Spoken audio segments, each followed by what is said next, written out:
All the called Or bad idea.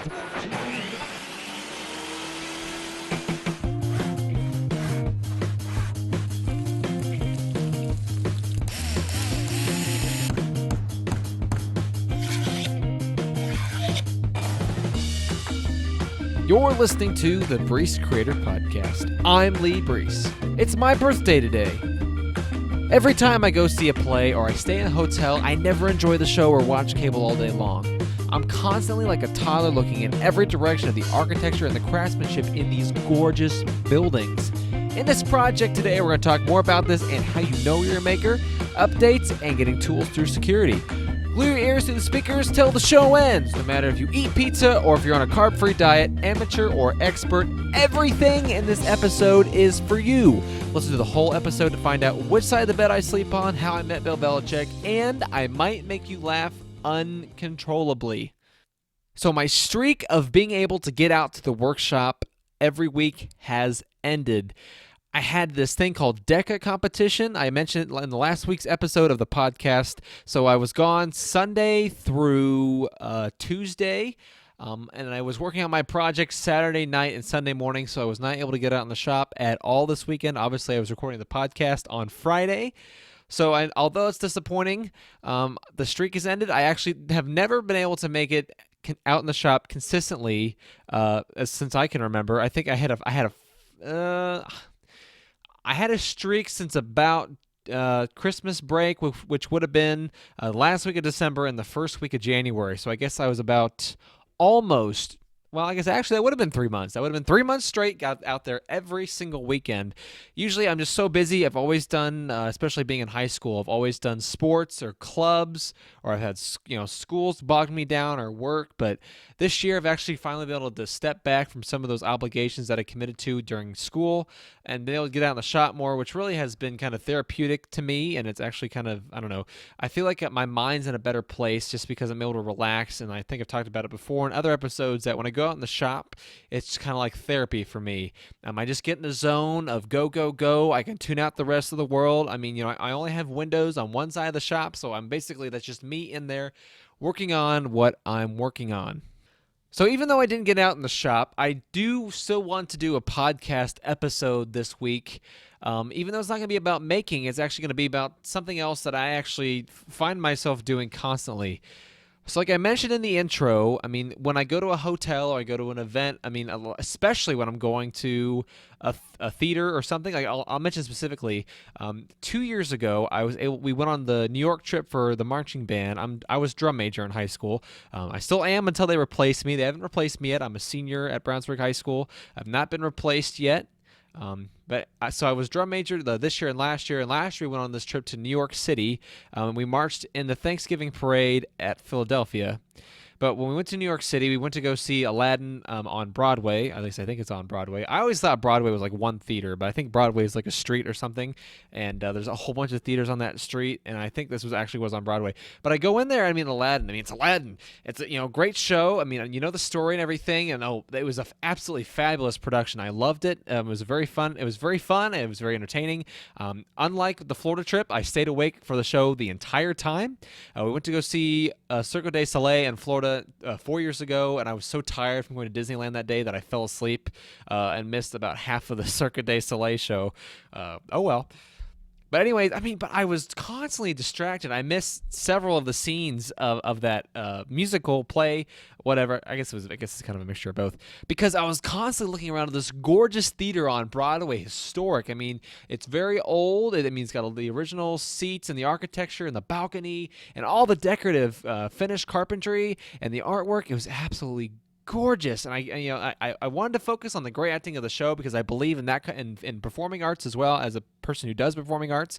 But at the same time, it was like people spent so many hours into developing this theater. And thinking about it today, you don't with budgets and profit margins and timelines and trying to keep costs down and stuff like that, you don't get that kind of quality of craftsmanship anymore. And you don't get that level of architectural depthness of the artwork in some of these buildings today, and that's kind of why we're starting to see this trend, like buildings built north of the 40s and 50s that we're just tearing them down. I mean, there's not the historic buildings that we keep for historic value anymore, like some of these old theaters, some of the old buildings. They just have tremendous artwork to just destroy or throw away or treat it as garbage, because all these new buildings today, it's all modern with with the straight lines and the grays and the tans and the whites and very little detail. Just get in, put some baseboard on, and call it a day. I think finished carpenters can relate to me on that one. They love it when they just say, I just want baseboard, and that's it. Just give me the door frames, the doors, the trim. That's all I want. I don't need crown molding or the decorative moldings or the wainscoting or the chair molding. I just, I guess, I don't know. Look at it this way. I think I would enjoy being a finished carpenter. I think I would enjoy being able to get in, be the last one in on the project after it's all said and done, and do some of the easy work of just getting perfect miters, which really, you can say what you want. I think miters actually aren't that hard to get perfect. The key is when you're trying to do a perfect miter is that you need to have a lot of extra material. And when I mean extra material, extra width. Because usually what I do when I make a frame or something is that I'll glue it. Obviously, I'll do a biscuit joint, which I just did for the first time on my last frame. Or I'll do some sort of joinery to join the two together. But then I'll squeeze it with clamps to make sure that joint's nice and tight. I'll make sure it's square. I'll get the miter joints pretty close. They won't be absolutely perfect, but then I'll make sure I can squish them together. And then actually after it's all said and done, I'll take it over to the table saw and then square out the frame, cutting off the ends until I can actually get a square body, which actually has worked fairly well. But for a finished carpenter, I don't think you're able to do that, especially with all the different joints and everything. And that is a completely different art that I completely 100% respect. The people who think they can go out there and make a career being a finished carpenter, go you. Society needs more people like you who are willing to take their artistic abilities, their mathematical abilities, and their entrepreneurship abilities, and really make and improve the level of quality in our homes today. Because with the way the society's moving, the way these houses are just coming up out of nowhere, the way apartments get redone or apartments are built now, everything's about doing things as cheap as possible, and the artistic integrity of everything has just gone south. I really miss having all the great detail and the level of architecture and craftsmanship. When I was taking CEA, which stands for Civil Engineering Architecture, I took that class last year as a junior. I really enjoyed the section where we studied all the different types of styles of homes, with the Craftsman, the Georgian, and the ranch, and all these other different styles of homes. And I love the craftsmanship design because there are so many little intricate things that made an arts and crafts home or a craftsman home gorgeous, or just it was all these little details and different colors and the different grains. Absolutely gorgeous. But going back to how I get distracted when I'm at movie theaters, I guess, I don't know. It's been a long time since I've been to a really nice movie theater. But in terms of like going to like plays or musicals, I get distracted all the time. Same thing with hotels, surprisingly enough.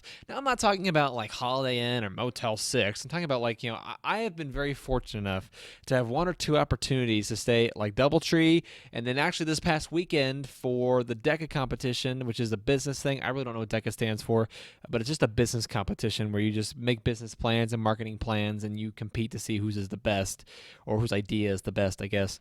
But I actually had the opportunity to stay at the JW Marriott in downtown Indianapolis. So right now, what I want you to do is go to your computer, go to your phone, Google Indianapolis skyline, and then look to your very right of the picture. You'll see a building standing alone by itself. It's kind of, I don't know. It's not the tallest building in Indianapolis, but it's one of the tallest. In India, we call it Big Blue. That is the JW Marriott. I stayed on the 16th floor, which is about a third of the way up. Well, I don't know. Maybe it's a little under half, actually. But the thing is about this hotel is it's absolutely perfect place. I mean, on one side is Victory Field, which is our baseball field. We have Lucas Oil Stadium on one side. The zoo is on one side, the convention center. That and everything's connected. It's connected to the mall, the convention center, the Victory Field, crosswalks, tunnels. I don't know why Indy is labeled as such an unwalkable city, because we have all these other accommodations, so you never actually have to walk outside to get to all these places. So I don't understand. But the reason I bring up the whole architecture and how I get distracted and everything is because when I was at, I think it was Gettysburg. I've actually fortunate enough to have gone to Gettysburg twice. Each of those are their own story, but the only thing I think back about it, the only thing I actually remember about visiting Gettysburg Museum, not the battlefield, going inside the museum. I remember the cyclorama, which I thought was gorgeous. I loved reading about how they restored it and everything. But in terms of like all the different exhibits with all the different artifacts and everything, I don't remember what each artifact was like in the exhibit. I don't remember what the significance of them was or what the cool artifacts they had were. But what I do remember, besides the fact that that tour is so long, is that I remember 3 boxes dating from the Civil War. I remember I studied each individual dovetail joint on each of the boxes, and then I also remember they had this bed on display, this antique bed. I can't remember the significance of the bed, but I remember looking how they put together the mortise and tenon joints of the bed. This is of the bed frame, and looking at the hand carved detail on this what is this gorgeous antique? I think it was I want to say queen size, full size bed. I don't know. I don't think they had official sizes back then. But nonetheless, it was an absolutely gorgeous bed, and I can't imagine today spending all of that time hand carving all of that detail work, especially because now today we have things like lathes and like that. I don't know. I really don't care for like lathe details. I don't like lathe spun legs for tables or details on beds. I don't know. I really don't care for that weird ball look. I don't know. I kind of fall into that category of liking the modern look of just straight lines, and I being a minimalist, I hate wasting space. So I mean, if I can't like get something up square to the bed, or I can't put up the bed square against the wall, I'm gonna feel like I'm wasting space. Something else too about that kind of detail work that goes into making things like that is that like things like sanding and tool sharpening and even wood carving are just like those are very special arts that you could just spend forever doing, and none of those things or anything like those are for me. I guess I'm suffering with dull tools. If I have dull tools, I don't know about it because I just use them and use them and use them. I know that my joiner knives are shot just like my planer knives, so those are the two things I can think of an example that are shot, but like the saw blades and stuff like that. I just ignore it. And the thing is with sanding is that I only sand to like max 120 grit when I'm doing a project. Because really, when I do a project and I'm probably gonna paint it or clear finish it, and usually what I'll do is that if I'm painting it, I'll do a coat of primer and paint, and then I'll sand it before cures. Really, I should just go over with a cabinet scraper. But then if I'm clear finishing something, I use a water-based polyurethane, and then I'll actually put on like 3 or 4 coats, and then go over it with a cabinet scraper, and that gives you a 100% smooth surface. So, and to me, sanding just takes forever and it drives me insane. I only really do sanding when I feel like I really need to clean up a project and I want a really nice finish. Otherwise, I really don't worry about it. But the same goes for wood carving. I don't put that much detail into my projects, and I really wish that I did, because that's one of the things that my dad did, is that he never put much detail in things. He was a very straight line kind of guy, never put any curves in anything. It was, every design feature served a purpose, and that's all it did. He never added any details, any paint details, never did any artwork on his projects, never tried to do some fancy joinery or round over or chamfer or something to add a molding to it or anything like that. And that's kind of how my design is when I talk about what my style is and trying to identify myself, is that everything I make has straight lines. Everything I make has a function, has a purpose. So I don't want to say it just has straight lines, but I want to say everything that I make has a purpose and a function in its design. I don't add something to design just to be pointless. In fact, if you go on the Breece Woodworking page and you look at a picture of the paper tray, which is actually on our Etsy page as well, I mean, check that out on etsy.com/Breece Woodworking. I did this really intricate painting design on it, and I absolutely hate it. This paper tray sits on my desk right now, and I love the paper tray. It works really well, but the design on it took forever, and it really doesn't add that much value to the paper tray to me. That really didn't come out that well. It did in the picture, but it didn't really actually come out that well. But the point is about the bed, all these different boxes, that's kind of how I discovered, really, that, I mean, no matter where I go in life, no matter what I do with myself, no matter what my path is, I know I know that I am a maker. It's because that's really what I get out of things. I mean, I don't remember much about that Aladdin show. I remember the genie because the genie was absolutely hilarious.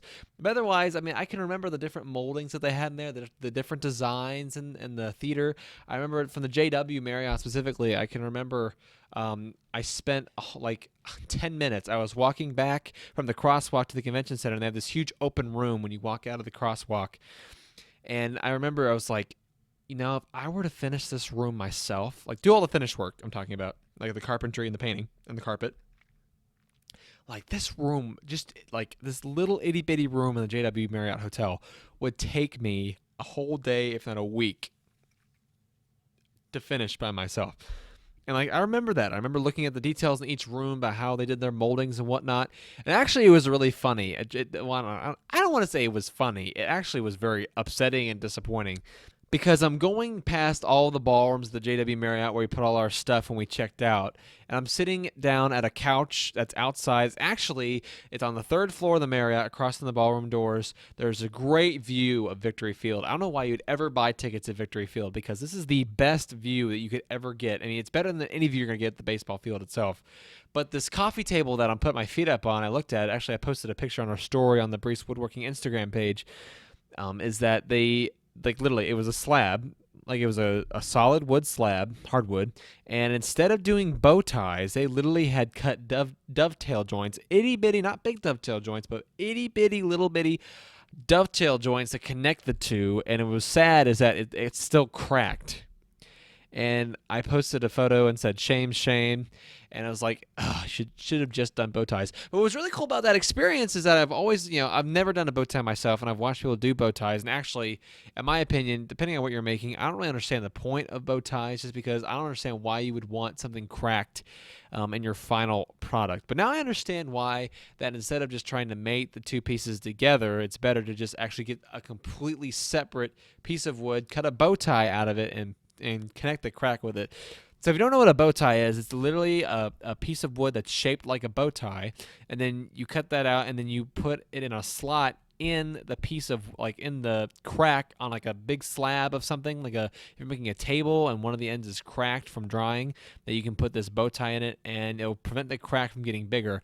Because whether you like it or not, if there's a crack in the wood, the crack will continue to grow as the piece of wood dries. So if you think it cracks at its max size, it's not. It will cracks in wood will generally crack all the way through. But one of the things that I remember about, I talk about being distracted and whatnot, that was one of the things that, my dad was the exact same way. I remember we went to Pepsi Colosseum, which is now Farmers Colosseum, which is the big Colosseum at the Indiana State Fairgrounds. And we went there to watch a car auction. Actually, I had won tickets to online. Actually, I won a raffle for that. But we went, and I remember going into Pepsi Colosseum with him. This is like a year after Pepsi Colosseum was remodeled. And he spent, I remember just wanting to go up the stairs and get to our seat, and he was like on the stairs for forever, staring at the beams and the windows and how they cleaned everything and how they redid everything. And I was like, oh, Dad, move on. Good Lord, what is there to look at?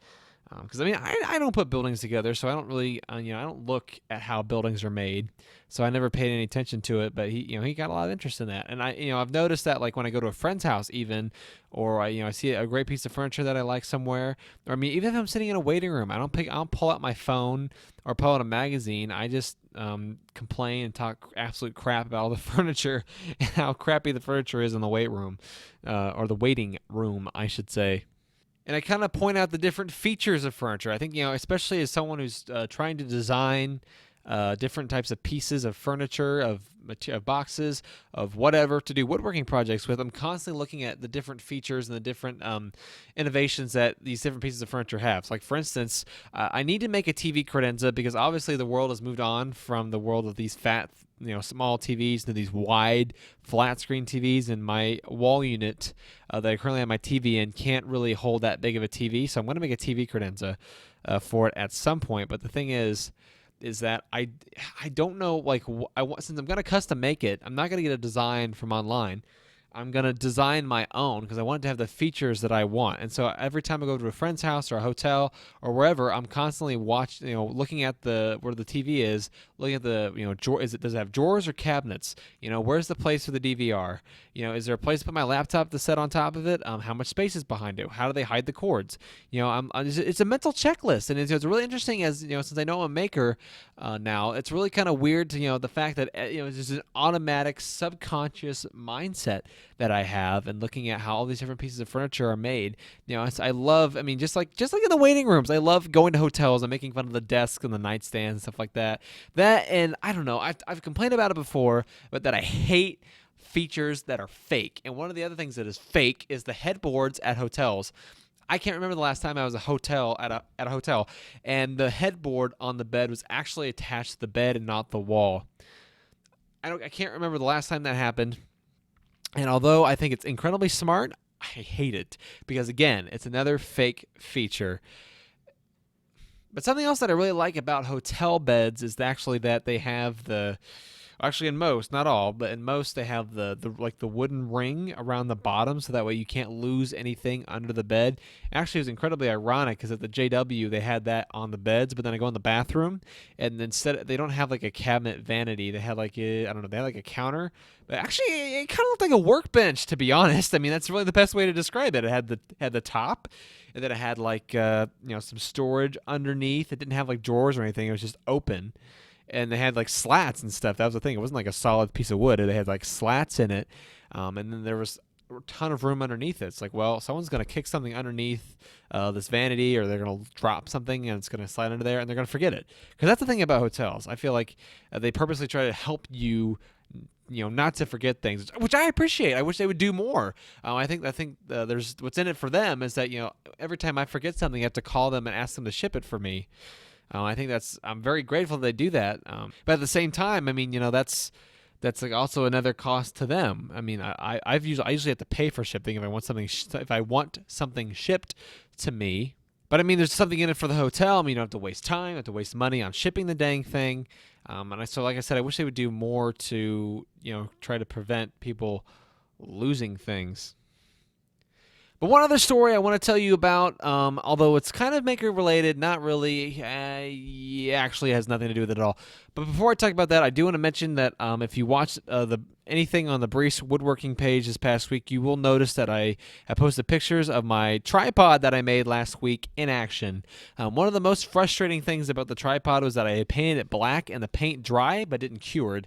And the thing about this tripod that I made is that it's collapsible, so it's easily portable to wherever I need to go. But the paint was sticking to itself. So every time I break it apart after bending it apart, because it bends to fold up, the paint would stick and I had to break it apart and then the paint would peel. And so actually it's peeling really bad. And so I'm going to have to repaint it again, sadly. But, you got to do what you got to do. But the thing is about this tripod is that, I didn't have one. It's like, oh, crap, I got to make one. Because I was making a business presentation. I had poster boards and whatnot, so I had to have something to display it on. And so I made this tripod, but it was kind of funny because I knew that I needed to make it portable, and I didn't think I actually made it portable enough. I thought people were going to have better ones than me. But then I get on the bus to go there, and people are like, taking out full out artist easels. And it was kind of ironic is that, these are supposed to be professional business presentations. And people are bringing actual easels that you would paint a picture on that are covered in paint. They're smeared. They're dirty. They're chipped. And the thing is, mine was black. These people's were they were wood colored, which I don't know, take it or leave it, whatever you think. But the thing is, they didn't fold up. They were the full size. The 6 feet tall. With the legs and whatnot. Even the ones of the people. This is the big debate that I had when I was making this tripod. Is that I didn't have time to mess around trying to make a sliding mechanism for my tripod, so I decided to just do folds. And actually, after using it, I think the folds actually work better than the slides because I don't think the paint would allow the things to slide easy. And even if it did, I think the slides would actually wear on the paint over time and actually start to look hideous. So I do like the paint. We have to repaint it though, sadly. But the other thing is too is that these kids, I've never done deca before. These kids have done deca before. They've done it all 4 years of high school. I'd never done it before. And they aren't prepared. Half the kids didn't bring their own easels. They expect the kids that just give it to them, or they just appear out of nowhere. It's gonna be magic. It'll just show up. Don't worry about it. They will get an easel somewhere. Don't worry about it. That was exactly what happened. Me, not having gone to Deca before, I prepared. I made this tripod display easel. I don't know whether to call it an easel or a tripod because it technically is a tripod, but it's also an easel because I hold my project. I don't know. Please let me know, via comment, DM, Instagram, SoundCloud, however, leave a review, anything. Just tell me what the heck to freaking call this. I don't know what to call it. Tripod easel? I don't know. But anyway, so people were borrowing it. So, I had my presentation at noon. This is the thing about Deca. It was such a relaxing experience. I literally got there Sunday night. We had dinner. We had this business opening ceremony thing. And then the next day, I got up at 10 in the morning, watched The Price is Right, one of my favorite shows. Then I got up. My presentation was at 12:30, so I got up and did that. And then I didn't have anything else going on the rest of the day. But what was really funny is that these other kids, was like, these are seniors too, is that they said, "Hey, are you going to use that?" It was like, "No, I just finished." Like, "Oh, okay, can we borrow it? What room are you in?" And so, yeah, they used it for the presentation, and of course, they did better than I did, but, that's beside the point. But apparently, they never, actually took it back to my room, actually, after they were done with it. They just, continued to hand it off to other people. And so, supposedly, my tripod helped 10 different groups in 3 different schools at DECA, I think, on Monday. So it's kind of cool how I was actually able to help other people out, and in a way, even though I didn't know where my tripod was, it actually kind of makes me feel good because I was able to not only solve my problem, but I was actually able to help others with my solution, and the fact that it actually worked was incredible. It just made me overall feel good. But I actually found my tripod later that night. So actually, the guy who's in charge of the DECA thing for our school is actually retiring. He's the business teacher, and so we had a little retirement party for him. But it was at the basement of the Fairfield in Indianapolis. It was itty bitty tiny room. I mean, we had to get 150 people in there. And for those of you people who have a really small workshop, that was the size of this room. It was half the size of my shop. And I know you don't have any idea how big that is, but picture your bedroom and double up the size of your bedroom. That's probably the size of this little itty bitty room. And so I go down there, and this is at the end of the day. I'm walking with some girls, and we go in there, and they have a picture. They have a picture of the guys retiring, and they all wanted us to sign it. And I'm signing it, and I was like, "Wait, this is mine. This is my easel. This is my tripod." So I was like, "Oh, it's and then people are telling me about how, oh yeah, I used that earlier. Then I just brought it here." I was like, "Oh." So it's kind of cool how that made its way back and is able to help other people. And then I took it back to my room after that, and it was just a cool experience for the tripod and kind of in make. But something else, a story I want to talk about really quickly about is that how actually I ran into Bill Belichick. If you don't know who Bill Belichick is, he is the New England Patriots football coach. Just won the Super Bowl this past year in an epic overtime showdown. Super Bowl's never gone to overtime. It won an epic overtime showdown over the Falcons, which I was extremely pissed about because I absolutely hate the Patriots. But of course, I think a lot of people do, but being from Indy, I think it's just a little bit different for me. But anyway, so if you don't know, the NFL Combine, which is for the first, which is for the upcoming draft, all the college people go to so they can get scouted and whatnot for the draft, that's in Indianapolis every year, and that's at Lucas Oil Stadium and the Convention Center. And so all the coaches and the GMs are all in town to watch all the talent and scout all the talent out here. And so these, there's all these buses in town. Everybody. And the other thing is too is that the JW it's the nicest hotel in Indianapolis. So of course they're all staying there. And what's really funny is that these NFL coaches, they're not taking their team bus. They're not going in some limo. They're not walking with a bunch of people. They're just taking the street. They're just when they go out to eat. I mean, we ran into a coach at Noodles and Company. I can't remember what team he was from, but he was like an offensive coordinator or something, so he's not anybody worse, and not anybody significant. But I mean, they just take the street. They just walk on the sidewalk. It was incredible. I mean, these people make millions of dollars, and they choose to walk. Great decision. You're helping your environment. But anyway, so it's Monday night, and of course, like I said, I've never done DECA before, and I didn't have, so I didn't have any friends there, and so I'm just like, well, I'll just go out to eat the Noodles and Company, and so I walk out of the JW, walking down the street, and it's like 8:00 at night. It's a little late. It's dark. And so I'm just walking on the street, messing around on my phone, and so then, I'm distracted, and all of a sudden I bump shoulders with somebody, and I'm like, oh gosh, so, well, I don't know, I really didn't care, I was just continuing on my way, but then I turned around, and I saw the glimpse of his face, of the guy who I just bumped into. It was like, oh my gosh, that was Bill Belichick. He was just walking by himself. And, to me, Bill Belichick, whatever you think about him, I think on TV he's like this little short fat guy. Like he is like the Arnold Schwarzenegger version of George Costanza. Well, I don't even want to say that. He's not like Arnold Schwarzenegger. He's just like a real, he's like a mean guy, but he's like a really short and stocky guy.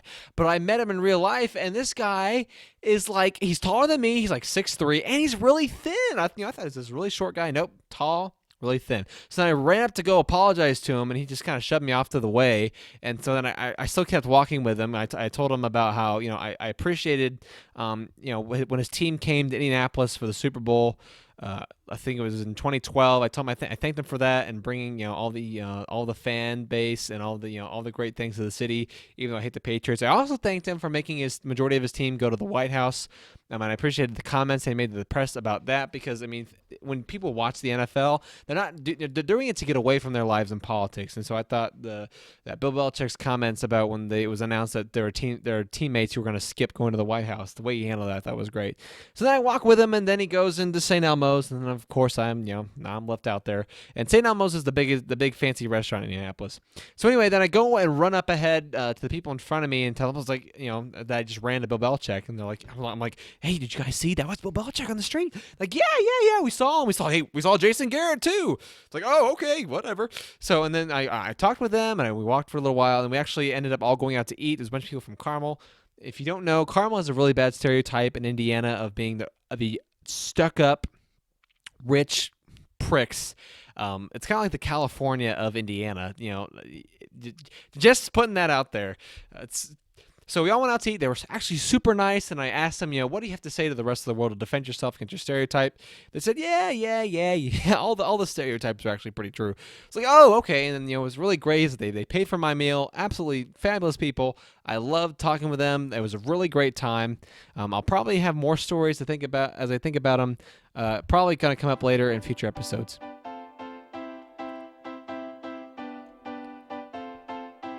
In the outro of this podcast, I want to feature an artist who has released their music into the public domain. Artists who release their music into the public domain, I feel like, understand what art is and how it contributes to the world around it. So I'm going to end the 5th episode of the Breece Creator Podcast with Sound Off by Jingle Punks. All the info about the song and this episode are in the show notes on the website at breecewoodworking.wixsite.com/creatorpodcast.